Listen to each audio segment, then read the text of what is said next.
She Abadalakor. That is the reason why this party, BJP, is called the biggest jute factory of India. The biggest Jumla factory and jute factory of India is Bharatiya Janata Party. And the chancellor of this university, the WhatsApp university which propagates all this nonsense, is Prime Minister Narendra Modi himself. What I found amusing are the white lies of Honorable Prime Minister, clearly fabricated. And, I think he should start writing scripts for movies. He'll make a great storyteller and a great story writer. తప్పకుండా మంచి మంచి స్టోరీలు రాయొచ్చు ప్రధానమంత్రి గారు. Oscar award కూడా వచ్చినా వస్తుంది. ఆయన యాక్టింగ్ కి, ఆయన స్క్రిప్ట్ రైటింగ్ స్కిల్స్ కి డెఫినెట్ గా ప్రయత్నం చేస్తే మంచిది. This Prime Minister is so inconsistent. He says on the one hand, BRS has funded Congress in Karnataka. And he says that he has not allowed us into NDA. हमें कोई पागल कुत्ता ने काटा है क्या कि एनडीए में हम जाके शामिल हो जाएं? आज पूरे के पूरे पार्टी आपको एनडीए को छोड़ के बाहर जा रहे हैं. आपको अगर आप देखेंगे, शिवसेना छोड़ के गई है आपको, जनता दल यू आपको छोड़ के गई है, तेलुगु देशम आपको छोड़ के गई है, शिरोमणि अकाली दल आपको छोड़ के गई है. साथ है कौन आपके? सीबीआई, ईडी, आईटी, इनके अलावा है कौन आपके एनडीए में? आज प्राइम मिनिस्टर ये मानते हैं अपने आप को कि वो बहुत क्लीन आदमी है और बाकी पूरा दुनिया करप्ट है. प्राइम मिनिस्टर को मैं याद दिलाना चाहता हूं, क्या हो गया हिमंत बिस्वा शर्मा पे जो केस था, आपके पार्टी में शामिल हो गए, केस गायब. हमारे यहां के जो एमपी हैं, सीएम रमेश और सुजना चौधरी, उन पे आरोप लगाए, केस भी लगाए, ईडी, सीबीआई, आईटी. क्या हो गया केसों का? नारायण राणे पे केस क्या हो गया? ज्योतिरादित्य पे, सिंधिया पे जो केस थे, आपके साथ शामिल होने के बाद क्या हो गया? और आप जब बात करते हो प्राइम मिनिस्टर साहब कि फैमिली पॉलिटिक्स, डायनेस्टी, मैं आपसे पूछना चाहता हूं, है कौन अनुराग ठाकुर? धुमाल के बेटे नहीं है. ज्योतिरादित्य सिंधिया कौन है? माधवराव जी के बेटे नहीं है क्या? है कौन जय शाह? कोई क्रिकेटर है? कोई बहुत बड़े कोच हैं? कौन है जय शाह? क्या आपने उनको बीसीसीआई के जनरल सेक्रेटरी बना दिया?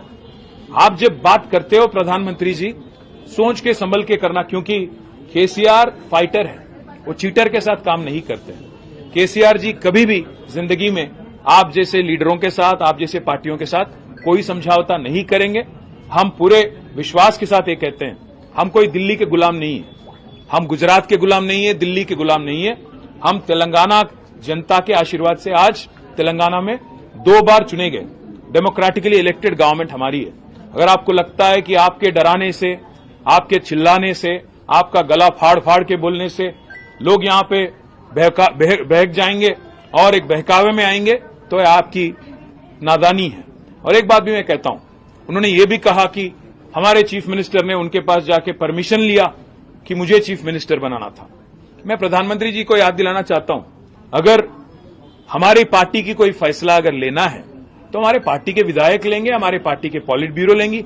आपसे नो ऑब्जेक्शन सर्टिफिकेट लेने की क्या नौबत आ पड़ी है?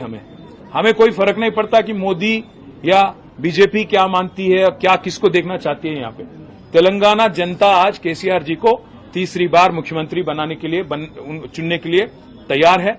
आप कितना भी गला फाड़ लें, कितना कुछ भी बोल लें और कितने भी झूठ बोल लें, जितने भी सफेद झूठ आप बोलें, आप कुछ भी नहीं कर पाएंगे. और मैं आज चैलेंज करता हूं बीजेपी को.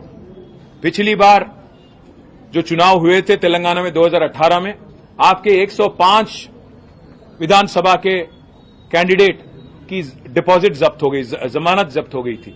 मैं चैलेंज करता हूं, अगर दम है बीजेपी में, नड्डा में, अमित शाह में, नरेंद्र मोदी में और जितने भी और लीडर हैं, आइए. Tourist sir welcome to Telangana, हमें कोई इतराज नहीं. आप आइए, गला फाड़ फाड़ के बोलिए, तेलंगाना जनता को समझाइए कि किया क्या आपने तेलंगाना के लिए पिछले 9 साल में. और कोई अगर वोट देना भी चाहे तो क्यों दें आपको. मैं चैलेंज करता हूं, पिछली बार 105 सीटों में आपकी जमानत जब्त हो गई थी, इस बार 110 सीटों में आपकी जमानत जब्त हो जाएगी. और इस बार आपको एक भी एमपी आपको तेलंगाना से नहीं मिलेगा, क्योंकि आप इतने झूठ बोल चुके हो, इतने कारनामे कर चुके हो. और सबसे अहम बात ये पूछना चाहता हूं प्राइम मिनिस्टर, आप ये मानते हो अपने आप को कि आप बहुत ही साफ इंसान हो, बहुत ही करप्ट, क्या बोलते हैं उनको, क्लीन इंसान हो, तो आप क्यों मुखर गए? जेपीसी अदानी के मामले में जेपीसी से